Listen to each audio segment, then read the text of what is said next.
106.5. Son las 3:21. Hay muchos cálculos. ¿Por qué es que se hacen tantos cálculos de Eso es bueno, el aguacate con pan. de votos y dinero? Eso es de Dios. Solo presumir aguacate con pan. Pero bien, le mandaron saludos a nivel K. ¿A mí? Sí, una joven de su pueblo. Mire, para resolver acerca de la reforma propuesta, le digo ahorita. La Asamblea Nacional Revisora se reunirá dentro de los 15 días siguientes a la publicación de la ley que declara la necesidad de la reforma con la presencia de más de la mitad de los miembros de cada una de las cámaras. O sea que si en el Senado hay 17, ¿verdad? Se puede. Sí. Y en la Cámara de Diputados, ¿cuántos son? 190. En la Cámara. Al menos entonces 190 o 190. Vamos a decir 140 diputados. Son 222 legisladores. 140 diputados. Son 148. Las dos senadores. terceras partes son 148. No, estoy hablando de mitad. No. La mitad. En este caso la mitad, ¿no? Son 190 diputados y 32 senadores. 222, la mitad. Con 17 senadores funciona. Y Funciona. ¿cuál es la mitad de 190? Partimos un par por la mitad. 50, 70. Con 71 también. ya. Va saliendo menos, ¿eh? Con la presencia de más de la mitad. Ya. De cada una manera. Sus decisiones se tomarán por la mayoría de las dos terceras partes de los votos. O sea que si usted se es opone- Por la reducida. mayoría presente de las dos terceras partes. No, cuando dice los votos por lo presente. Ok, Sí. entonces, o sea que si usted se opone, no se queda en su casa, usted tiene que No, ir y porque votar. porque y si hay usted lo apoya, tiene que ir y votar A también. eso iba. Tiene que hacer hay quórum. diversas Hacer maneras. quórum Hay ayuda gente- o no. Hay gente inteligente. Por eso Atuay una vez salió detrás a buscar a Fiquito por todas partes. Pero no lo encontré. Entonces, Porque Fiquito no era inteligente yo, o Atuey. inteligentísimos los dos. Ajá, Y entonces. Oh my Fiquito God. inteligente y tigre. Perdón, Maitrao, Ay, Dios Fiquito mío, Vázquez. la Entonces, carpeta de los screenshots. hay mil maneras, pero voy a otra cosa. creciendo. El comentario formal es otra cosa. Yo creo que al margen de los titulares que leía Chávez, y no sé si se le quedó el del periódico El Día, el periódico El Día también hablaba de división Sí, sí. en una afirmación. Al margen de todo eso, yo pienso que pasarán unos días en una suerte de luto. Usted no puede esperar que los diputados cuyo vocero hablaba en la reunión del Palacio de los Deportes, de los seguidores de Fernández, de que aquí está su guardia pretoriana, Ronco, Rubén Maldonado, Oh, my God. respondiéndole al senador de Puerto Plata, Francis Vargas, quien había dicho, aquí están 17 votos, con el aplaudido ausente. Usted no puede pretender que a los de domingo a domingo, 8 o 9 días, haya bajado esa euforia, sobre todo cuando se obtiene un resultado contrario. Entonces, lo normal son estas reacciones cuando hay una confrontación. Recordemos que aquí hay gente que ha perdido 80-20 al interior de los partidos o en elecciones generales y dice que le han hecho fraude y que van a protestar y que habrá anuncios importantes y bueno, dicen muchísimas cosas. Eso es parte de esas situaciones emotivas posteriores a una gran pérdida que se da en todas las situaciones de la vida. Entonces yo creo que esto va a bajar, es lógico que se haga y es correcto que se haga y que se den esas reafirmaciones de lealtades, pero eso va a bajar y rápidamente. Y pienso que Fernández, que es hombre de Estado, líder político, con referente histórico y con referencias internacionales muy bien estudiadas, se pondrá al frente de ese sector y de alguna manera, si él no la propicia gente llegada a él o gente allegada a Danilo Medina, yo siempre recordaba antes de todo esto a la magnanimidad de Napoleón luego de grandes derrotas, cuando él infringía una derrota. Al contrario, decía que hace semanas que eran empalagantes o empalagantes las cartas de Napoleón a reyes cuando los aplastaba. Entonces eso se da. Yo creo que Fernández encabezará negociaciones que deberán darse en las próximas semanas y debe necesariamente colocarse al frente de ese sector y negociar en función de ese sector por la estabilidad de ese partido y por la permanencia de su liderazgo. Ya sometido a esa votación del domingo, sabiendo él la correlación de fuerzas, la sabía exactamente. Sometido a esto, otra derrota desde la rebelión, siendo él el líder y dirigiendo el Estado en 3 ocasiones, yo no le concebiría un error de esa naturaleza. La verdad que no lo concibo, de que él, como cualquier dirigente de zona o de un intermedio, en el caso del PLD, se vaya a las montañas a tirar consignas. Yo no lo veo en ese escenario. Es un escenario que van a bajar las tensiones. Hay una mayoría de partidos que quiere una reforma para una reelección. Ahí está. Y qué bueno que el gobierno se faje con la oposición a provocar los cambios, la exhortación, la atracción, la compra, lo que sea. Es una situación que ya será responsabilidad histórica de Danilo Medina. Pero yo no lo supongo y creo que esto que hay ahora no durará mucho y que él deberá recogerlo, porque sí se puede afectar su liderazgo si comienzan los agentes libres a actuar y a negociar o a hablar directamente con el gobierno y él no ponerse al frente de un sector, porque cuando el domingo pasado él participó en la reunión del Palacio de los Deportes, se puso al frente de un sector y tiene que seguir al frente y liderarlo y dejar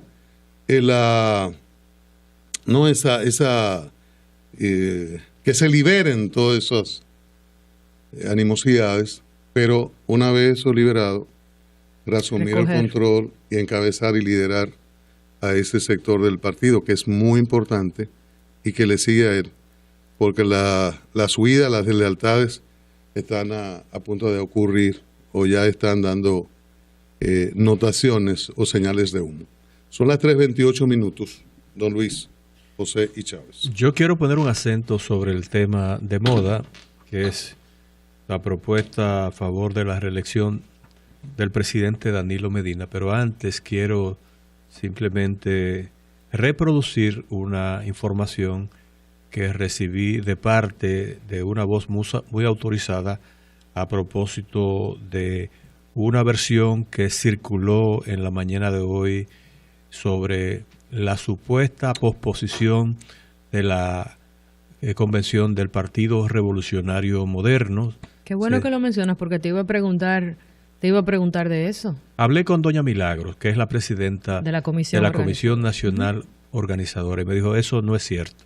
Mañana voy a convocar a un encuentro con los periodistas para pasar revista al proceso y responder a cualquier inquietud que tengan los medios de comunicación sobre la convocatoria del próximo domingo. Y también hay que decir que de manera oficial el director ejecutivo de la Comisión Nacional Organizadora, el ingeniero Antonio Almonte, conocido en su círculo como Toñito Almonte, aclaró de manera precisa que no hay ninguna decisión en ese sentido y que se mantiene la fecha establecida en el calendario de la convención del PRM. Pero no hay duda de que aparentemente hay sectores interesados en crear un ambiente propicio para que se plantee el tema de la posposición. Es evidente que hay un esfuerzo en ese sentido y yo personalmente he recibido versiones de gente vinculada, por ejemplo, al Partido Revolucionario Dominicano, que dicen que eso es un hecho y que inclusive la fecha propuesta es el 14 de junio. Pero hay que creerle a las autoridades responsables de organizar la convención. Pero Hipólito no ha propuesto aplazamiento. No. Pero parece que están los fondos. Pero parece que se están poniendo a correr algunos globitos de ensayo con ese propósito. Pero están los fondos, o sea, sí. Lo de la logística y tal. Sí, no hay un problema. Y si lo hubiera, la comisión organizadora sería la primera en plantearlo. La versión de la posposición. ¿De dónde salió eso?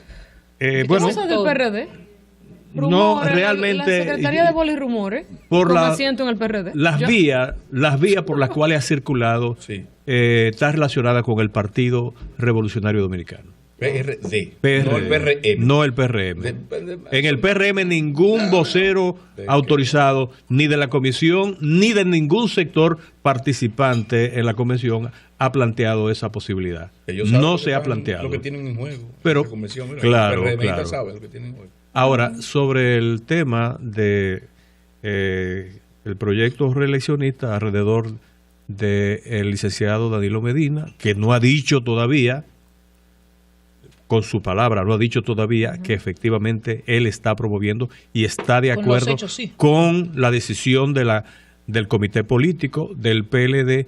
Y yo quería recordar unos años atrás, ¿no?, una experiencia muy parecida.